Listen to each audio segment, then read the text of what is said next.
Oke, Bray.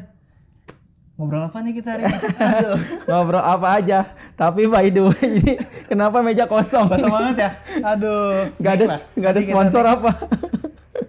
Insya Allah next lah, kita Ya penuh boleh di lah. sini. Ya daripada nggak ada apa-apa lah, kita pasang Ka'bah biar jadi motivasi.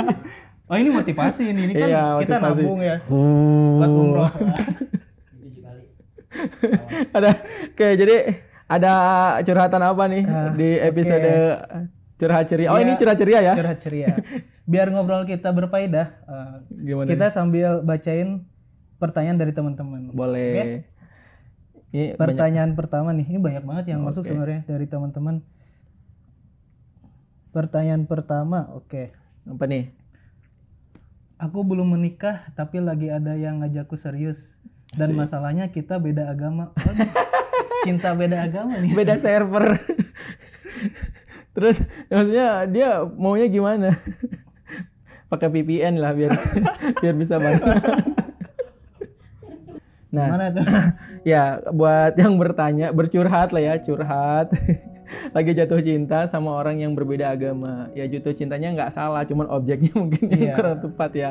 Statusnya yang kurang tepat gitu. Kan kalau dalam Islam ya, kalau kita beragama Islam dan kita meyakini ajaran Islam, jelas bahwa pertama tidak boleh ya menikah berbeda agama, berbeda keyakinan ya. Maksudnya dalam artinya berbeda keyakinan, beda agama. Bukan beda keyakinan dia kita yakin mau, dia yakin nggak mau gitu ya. Itu juga beda keyakinan. Tapi dalam artian memang beda iman gitu ya. Nah, beda iman jelas itu tidak ada perdebatan dalam masalah itu, semuanya sepakat bahwa diharamkan ya menikah berbeda agama. Nah, memang akhir-akhir ini Indonesia lagi naik nih isunya mengenai pernikahan berbeda agama. Bahkan yang unik dan aneh sih sebenarnya gini, ada yang dia menikah dengan dua cara agama yang berbeda. Nah, ada yang menikah pertama dia menikahnya secara Islam. Habis itu nikah lagi dengan cara kepercayaan pasangannya yang Kristen misalnya kayak gitu. Ya mau diakalin bagaimanapun gitu ya, tetap saja itu tidak sah gitu. Ataupun kalau misalnya keadaannya seperti itu, mungkin ya ketika dia menikah dalam keadaan Muslim, pasangannya masuk Muslim, habis itu murtad lagi gitu.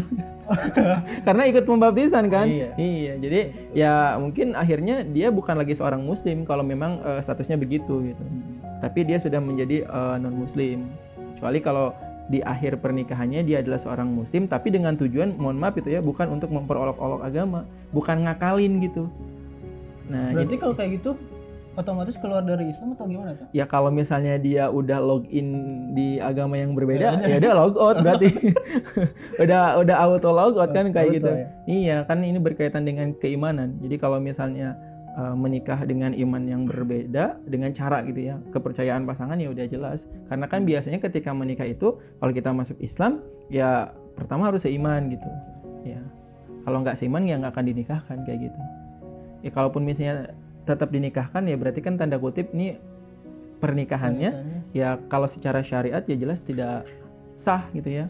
Ya walaupun secara dunia ya orang kayak kumpul kebo aja kan banyak ya seperti itu gitu. Tapi nilai-nilai dari pernikahan yang diharapkan daripada pernikahan yang Islami itu ya tidak ada kayak gitu. Cuma sebatas ya udah berkumpul aja jadinya kayak gitu. Jadi intinya buat teman-teman semua bahwa pernikahan berbeda agama itu tidak dibenarkan gitu ya. Dan tidak ada, mohon maaf gitu, dalam tanda kutip itu Islam tidak mentoleransi masalah seperti itu gitu. Artinya kalau kita memang menginginkan menikah maka jelas ya harus yang seiman gitu ya. Karena dalam Islam pernikahan itu memiliki tujuan yang mulia, yaitu untuk beribadah kepada Allah. Artinya bahwa menikah itu adalah sarana ibadah dan meningkatkan kualitas ibadah serta menghadirkan keberkahan dan pahala gitu. Bagaimana mungkin ketika kita menikah dengan berbeda agama gitu, ya nggak ada keberkahan gitu kan, nggak ada pahala dalamnya karena tidak sah gitu kan secara Islam. Jadi ya tidak, mohon maaf gitu ya, mungkin ya seperti berzina gitu ya. Nah itu sih kira-kira. Jadi baiknya gimana? Ya kalau bisa pasangannya dibawa masuk Islam itu lebih baik itu gitu lebih ya. baik. Tapi hati-hati nih buat perempuan muslimah gitu ya, yang jatuh cinta sama yang misalnya non muslim gitu ya. Ini banyak banget kasus perempuan muslimah yang akhirnya dia karena cinta dan cintanya itu buta sampai dia merelakan kehormatannya.